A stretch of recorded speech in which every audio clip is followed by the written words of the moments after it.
আসসালামু আলাইকুম দর্শক মণ্ডলী, যে যেখান থেকে দেখতেছেন সবাইকে স্বাগতম। তো আজকে যে বিষয় নিয়ে আলোচনা করব এটা হলো বোম্বাই মরিচ। তো দেখতে থাকেন। তো দর্শক দেখেন, মরিচ কিন্তু গাছ থেকে পাড়া হইতেছে, ঠিক আছে? দেখেন প্রচুর মরিচ আল্লাহ দিলে, এমন মরিচ আমি আমার জীবনে আমি দেখি নাই। গাছে যে এত মরিচ হয়, এটা কিন্তু খালি একটা গাছেই না। দেখেন দর্শক, এই যে দেখেন বুল কিন্তু একটা অলরেডি পাড়া হয়ে গেছে, ঠিক আছে? এক গাছ থেকে হাফ বুল পাড়া হয়ে গেছে। এক গাছত আর 3 কেজি 3.5 কেজি হয়। এক গাছে 3 কেজি 3.5 কেজি বেলে হয়। এক গাছে কতগুলা হয়? 3.5 কেজি। ও, তো আপনি যে এই মরিচগুলা করতেছেন, এটা কতদিন ধরে এই মরিচের বাগান করতেছেন? কতদিন ধরে এই মরিচ করতেছেন আপনি? আমি মনে করো আমি 6-7 বছর ধরে এই ফলনটা আমি লাগাই। এটা আমার লাগাইলে এটা লাভবান হয় খুব খুব। আমার ছোট সংসার এই মরিচটা দিয়ে আমি চলিয়া আমার আরও আয় রোজগার হয়। আরও চারা আমি বাজি দিই, আরও বাজারে বিক্রি করি।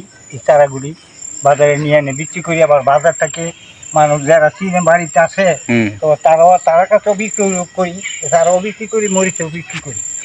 ওই যে আবার কালকে আবার এই বিষে আবার পলির মধ্যে লাগামো। পরে এই যে মনে করেন 20-25 দিন আবার চারা জ্বালাই দেবো।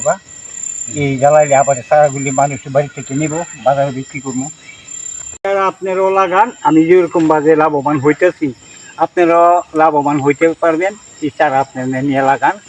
আর দেখেন মরিচ, এই যে দেখেন এই যে গাছে কীভাবে ধরে, এরকম বাজে ধরবো। আপনারা বাড়িতে নিল এই জাত উজুর, কিন্তু জাতির 1 নম্বর জাত, খুব ভালো জাত। এই যে ধরতে এইটার থেকে একটু পাইরে লাগছে, আরো পাড়া হয়ে গেছে। এগুলি পারতাম না, এটা সামনের সপ্তাহে পারবো আবার। ও আচ্ছা, তো দর্শক আপনারা নিশ্চয়ই তো দেখছেন যে কি জাতে কি মরিচ যে উঠানো হয়েছে, এমন অলরেডি 3 বুল পাড়া হয়ে গেছে। তো দর্শক আপনারা ওনার থেকে বিচি নিতে পারেন, চারা নিতে পারেন, নিয়ে লাগাতে পারেন, লাভবান হবেন ইনশাআল্লাহ। তো দর্শক আপনারা যারা ছাদ বাগান করেন, ছাদে করেন, বাড়ির আঙ্গিনায় 2-1টি গাছ লাগান, তো কী করলে আপনার এত ফলন আসবে আপনার এই নিজে জেনে নেন। এই যে কৃষক, তার কাছ থেকে জেনে নেন। তো আপনি কিভাবে এত মরিচ ফলন আইছে, কি দিছেন গাছের গোড়ায়?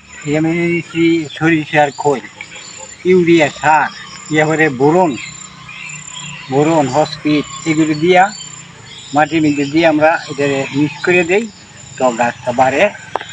এবারে দিতেছি বিষ, উপর দাও বিষ দিতে। তো দর্শক আপনারা নিজ চোখে কিন্তু গাছগুলা দেখতেছেন কত সুন্দর, কিন্তু দেখেন এই যে কত মরিচ আসছে গাছে। আপনারা নিজে না আসলে, না দেখলে কিন্তু বুঝতে পারবেন না। এই যে দেখেন বুল, এমন 2 বুল কিন্তু অলরেডি পাড়া হয়ে গেছে। তো এটি বিক্রি হবে, ঠিক আছে? তো কী করলে আপনার ফলন বেশি হবে তা কিন্তু জানানো হয়েছে। তো আবারও আপনারা জেনে নেবেন, সমস্যা নেই। তো আপনি দর্শকদের উদ্দেশ্য কিছু যদি বলতেন। মরিচটা লাগাইলে খুব লাভবান হয় এই মরিচটা। আপনারা যদি লাগান তাহলে আমার কাছ থেকে নিতে পারেন। আমরা বলি নসুন্দির বাসায় বলি এটা কামরাঙ্গা মরিচ, এনবে বলে নাগামরিচ, নামা, বোম্বাইয়া, এসব কয় অন্য এলাকার মানুষ। তবে এই মরিচটা আমি খুব লাভবান হয়েছি। চারা বিক্রি করেও মরিচ বেচতেও। দেখেন এটা পারছি মনে হয় এই 2 গাছের পারছি, আর 2 গাছ 2 এমন বুল 2টা আরো নিয়ে বাড়ি ধুয়েছি।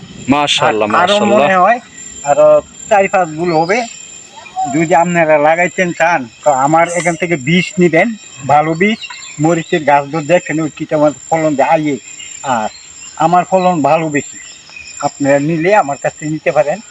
বাড়ির আশেপাশে এই 2 চারা 3 চারা করে যে লাগায়, এগুলি লাগাবেন। এক গাছে তো আপনি খাইয়া আপনি বিক্রি করে লাভ হবে না। আবার এই যে পাটনালা আপনি বেশি লাগাবেন, আবার চারা আপনি রোপণ করতে হবে।